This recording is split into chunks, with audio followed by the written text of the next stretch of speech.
Welcome to the Laughing Horror News Show, brought to you by the Laughing Horror Podcast. Today is Wednesday, April 12th, and this is your top horror news from the past few days.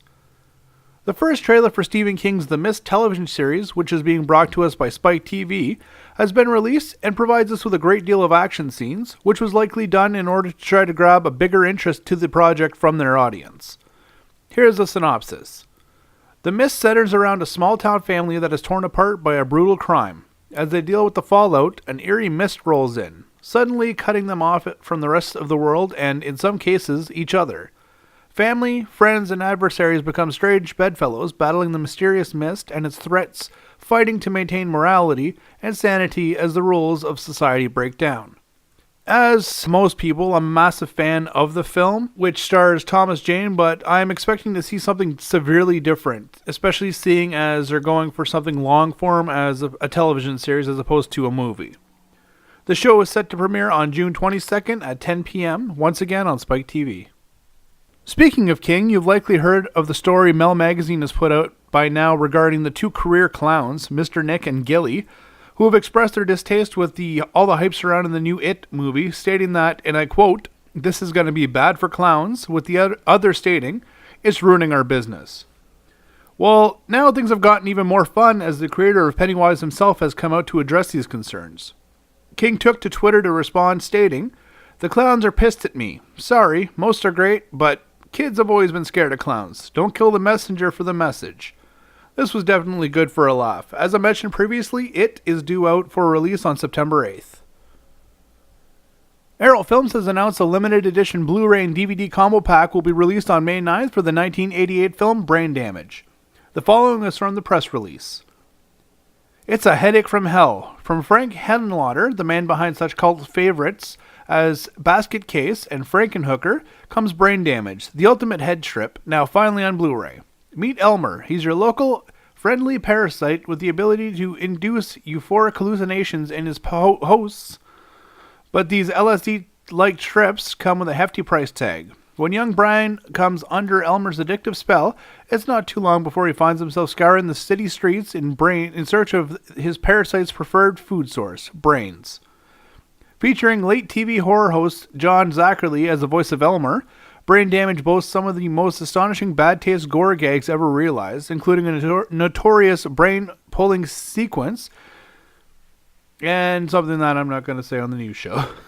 Also released was a listing of special features ranging from audio commentary from the writer-director, featurettes regarding the making of the film and shooting locations, interviews with the cast and crew, and much more.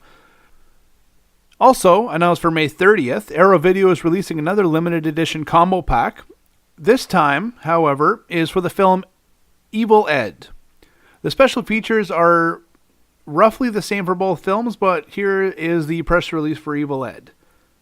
When his mind blows, anything goes. A blood-soaked love letter to the splatter films of the 80s, video rental favorite Evil Ed returns in a brand new special edition featuring an extended cut of the feature and hours of stomach-churning bonus features.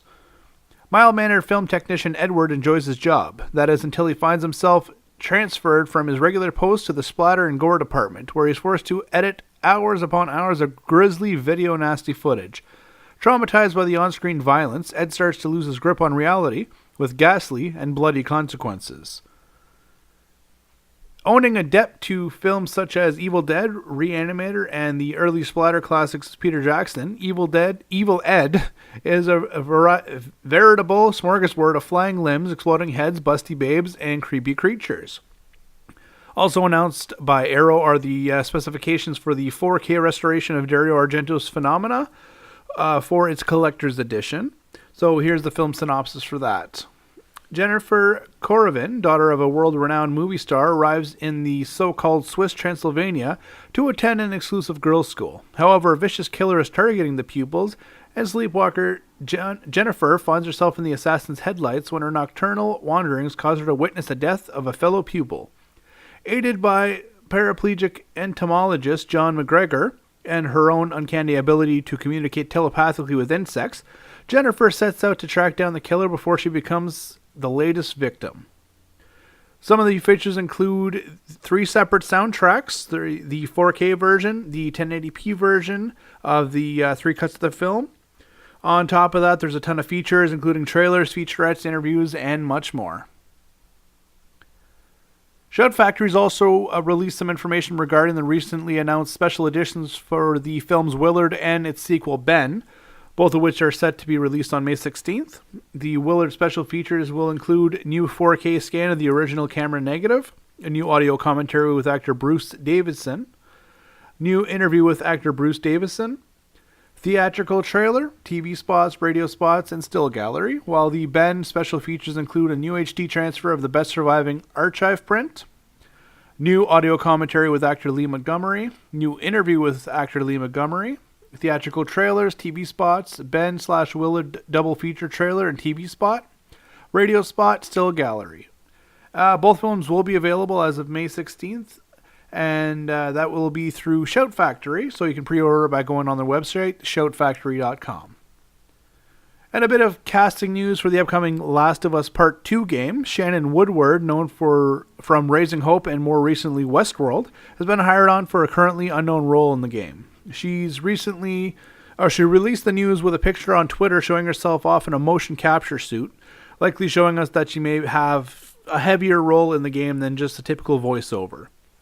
And in our last piece of news for the day, during one of his typical Q&A sessions at Monsterpalooza, Robert Englund told fans that what his favorite Freddy kill was. That, of course, was the hearing aid kill from Freddy's Dead, in which Englund explains it's such a Cronenberg head explosion. It's great to see the man still being so great with fans and is able to embrace the character that brought him to such an iconic level. And that's all we've got for you today, kids. Thank you for all of you for checking out the show today, and we will talk to you on Friday.